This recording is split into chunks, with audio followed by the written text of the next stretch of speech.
Hello viewers, welcome to জ্ঞান সমগ্র।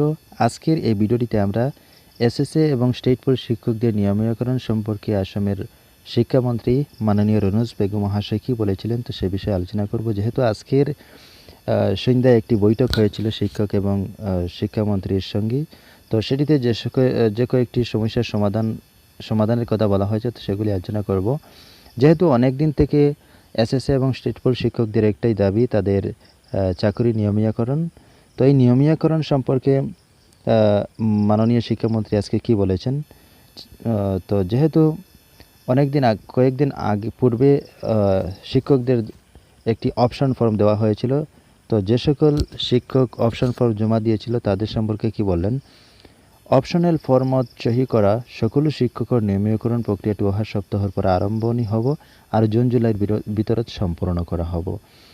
তো যারা অপশন ফর্ম জমা দিয়েছিল তাদের নিয়মীকরণের প্রসেসটা আগামী এক সপ্তাহের মধ্যে আরম্ভ হবে আর এটি জুন জুলাইয়ের মধ্যে সম্পন্ন হবে বলে আশ্বাস প্রদান করেন।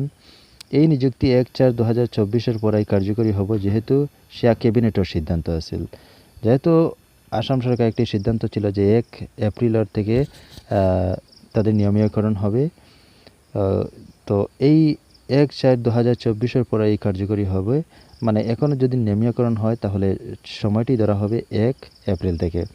আশা করি বুঝতে পেরেছেন। তো এই নিযুক্তি নিজ নিজ বিদ্যালয়তে হব, তার বাবে সরকারের ওপরে যথেষ্টখানি পোস্ট আছে, আরও প্রয়োজন হলে নতুন পদের প্রবর্তন করা হব। তো যাদের নিয়মীকরণ হবে এসএসএ এবং স্টেট পুলিশ শিক্ষকদের, তারা যেখানে রয়েছেন অর্থাৎ নিজ নিজ বিদ্যালয়েই কিন্তু তাদের পোস্ট দেওয়া হবে।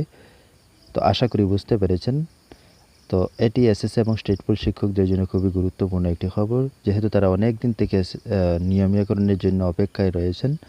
তো আশা করি বুঝতে পেরেছেন। বেস্ট অফ লাক, ধন্যবাদ।